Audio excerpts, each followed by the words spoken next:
BRS party అభ్యర్థులుగా ఎంపికైనటువంటి అభ్యర్థులందరికీ పేరు పేరున నా హృదయపూర్వకమైనటువంటి నమస్కారం.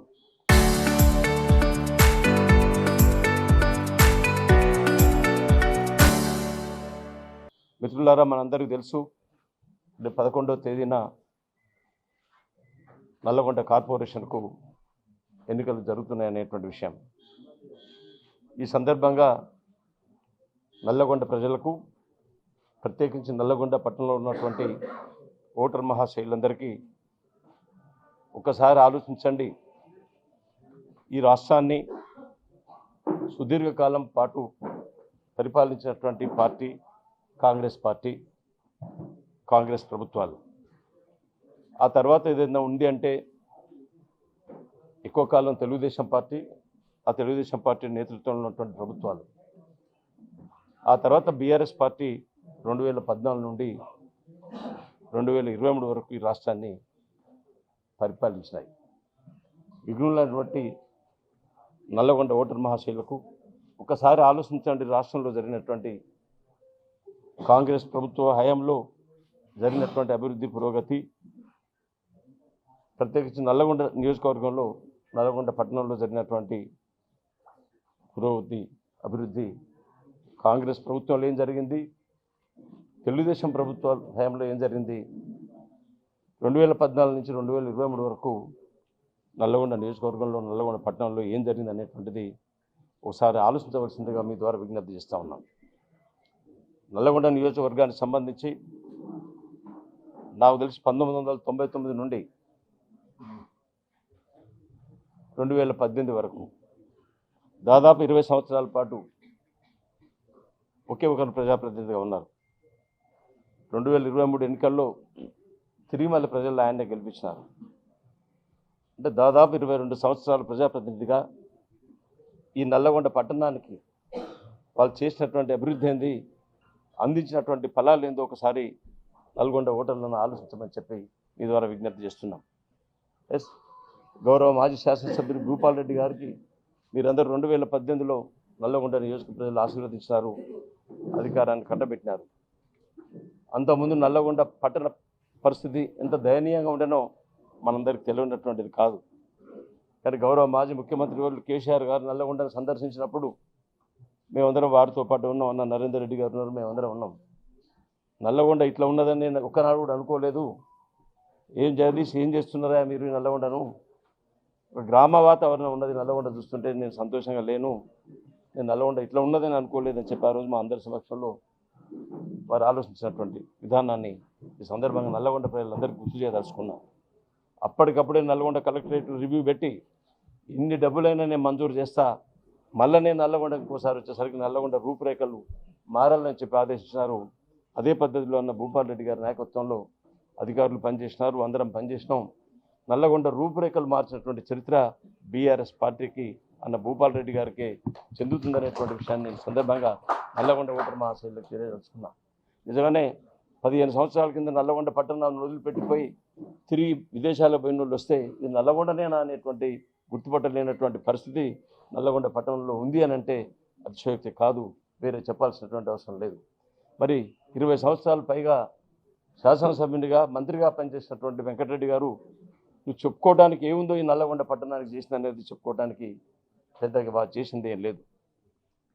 కానీ ఇప్పుడు అన్న భూపాల్ రెడ్డి గారు చెప్పినట్టు నల్లగొండ ఒక మెడికల్ కాలేజ్ మామూలు విషయం కాదు. అది మనం ఎవరం కూడా కలలో కూడా ఊహించలేదు. నల్లగొండ కూడా మెడికల్ కాలేజ్ వస్తుంది, ఇక్కడనే వైద్య విద్యార్థులు తయారవుతారు, మనకు కావాల్సినటువంటి హాస్పిటల్లో మెరుగైనటువంటి వసతులు, వైద్య వసతులు అందుబాటులోకి వస్తాయనేటువంటిది. అటువంటిది గౌరవ కేసీఆర్ గారు అన్న భూపాల్ రెడ్డి గారి నాయకత్వంలో భూపాల్ రెడ్డి గారిని ఆశీర్వదించి నల్లగొండ మెడికల్ కాలేజ్ ఇచ్చినటువంటి విషయం నల్లగొండ ఓటర్ మహాశైలందరూ ఒకసారి గుర్తు చేసుకోవాల్సినటువంటి సందర్భం అని చెప్తున్నాం. అదొకటే కాదు, ఐటీ హబ్ మనందరం ఆశ్చర్యపడేటువంటి పద్ధతిలో నల్లగొండకు ఐటీ హబ్ శాంక్షన్ చేసి ఫౌండేషన్ వేసి మనం ప్రారంభోత్సవం చేసుకుని అందుబాటులో తెచ్చుకున్నటువంటి విషయం మామూలు విషయం కాదు. అదే కాకుండా రోడ్స్ వైడనింగ్, నిజంగానే మేము చదువుకున్నప్పటి నుంచి కూడా నల్లగొండ పట్టణం తిరిగేటువంటి వాళ్ళం.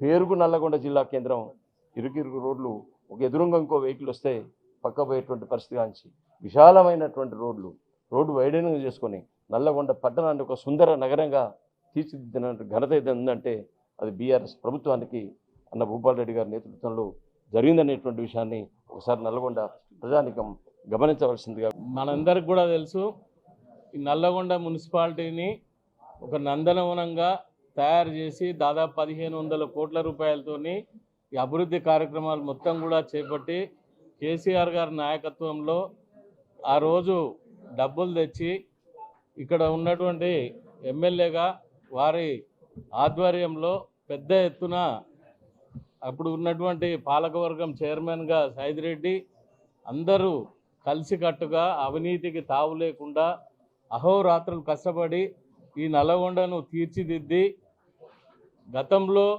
ఉన్నదాన్ని ఈరోజు ఎంతో మార్పు తీసుకొచ్చినటువంటి పరిస్థితి అందరికీ తెలుసు. ఇవాళ నల్లగొండ పట్టణంలో ఒక 15 అంటే దాదాపు అయిన తర్వాత కొత్తగా వచ్చిన వాళ్ళు అసలు నల్గొండకు వస్తున్నామా ఇంకెక్కడైనా పోతున్నామా అనే ఆలోచన నుంచి ఆంధ్ర వాళ్ళు అయితే చాలా రోజుల తర్వాత ఎవరైనా ఈ పట్టణం మీద నుంచి పోయినప్పుడు ఈ నల్గొండ రూపురేఖలు మారిన విధానాన్ని చూసి ఎన్నోసార్లు పొగిడినటువంటి సందర్భాలు ఉన్నాయి. కానీ ఇవన్నీ కూడా ఇప్పుడు ఎమ్మెల్యే గారు మాజీ శాసనసభ్యులు మనకు చెప్పినటువంటి విషయం మీకు అందరికీ తెలుసు. ఇవాళ గొప్పలు చెప్పుకోవాల్సిన అవసరం లేదు. కానీ చేసినటువంటి అభివృద్ధి కార్యక్రమాలను వాళ్ళు కొనసాగించకపోగా ఇవాళ వచ్చినటువంటి నిధులను కూడా వాళ్ళు వ్యక్తిగత అవసరాల కోసం లేదంటే అవినీతి కోసం ఎక్కడ పడితే అక్కడ నిధులను దారి మళ్లించి వాళ్ళు ఇష్టారీతిగా ఇవాళ ఖర్చు పెట్టి దాంట్లో అవినీతికి పాల్పడుతున్నటువంటి సందర్భం మనం చూస్తున్నాం. ఇవాళ ఏమైనా చేసే ఎవరైనా కానీ మంచి పని చేసినప్పుడు ఒక అభివృద్ధి కార్యక్రమం చేసినప్పుడు కొనసాగించాల్సిన బాధ్యత ఉంటుంది. ఇవాళ దాదాపు ఐటీ హబ్ను నిర్మానుష్యంగా చేసారు దాన్ని. ఎందుకంటే ఇవాళ ఎవరు లేకుండా దాన్ని కలకలలాడుతున్నటువంటి ఒక విద్యార్థులకు మంచి భవిష్యత్తును ఇచ్చేటటువంటి ఐటీ హబ్ను ఇవాళ కావాలని దాన్ని మూతపడేసే విధంగా తయారు చేశారు. ఇవాళ ఎన్జీ కాలేజీను మూతపెట్టి ఒక చిన్న స్కూల్ను కట్టి దాన్ని ఏదో పెద్ద మొత్తం ఈ స్కూళ్ళని చేసినట్టు ఇవాళ అంటే కలరింగ్ ఇస్తున్నారు. ఇవాళ మన ఊరు మనబడికి సంబంధించి మీ అందరు కూడా తెలుసు, ఎన్నో విధాలుగా మన ఊరు మనబడి విధాలుగా ఏదైతే బీద ప్రజలు చదువుకున్నటువంటి స్కూళ్ళని బాగు చేయాలని కేసీఆర్ గారు ఆ రోజు 7,000 కోట్ల రూపాయలతో మొదలు పెడితే కనీసం బిల్లులు ఇవ్వకుండా ఇవాళకి 2 సంవత్సరాల నుంచి ఒక్కరోజు కూడా ₹1 బిల్లు ఇవ్వకుండా దాన్ని మొత్తం సగంలో అసంతృప్తిగా ఉన్నటువంటి స్కూళ్ళను పట్టించుకునే పరిస్థితి లేదు. నాకు అవకాశం వస్తే అందులో 2 సంవత్సరాలు కరోనా, 1 సంవత్సరం ఎలక్షన్, 2 ఏళ్లలో నల్గొండ మున్సిపాలిటీని ఈ విధంగా అభివృద్ధి చేసి కేసీఆర్ ద్వారా టీఆర్ఎస్ పార్టీ ద్వారా గిన్ని నిధులు తెచ్చి అభివృద్ధి చేస్తే నువ్వు ఒక జిల్లా మంత్రి అయినావు, 2 సంవత్సరాలు అవుతుంది. 2 సంవత్సరాలు అవుతుంది. ఎన్ని పైసలు తెచ్చినావు ఈ నల్గొండకు? ఒక మినిస్టర్గా R&B మినిస్టర్గా ఉండి ఈ నల్గొండకి ఏం రోడ్లు తెచ్చినావో నేను ఈ వేదిక ద్వారా మిమ్మల్ని అడుగుతా ఉన్నాను.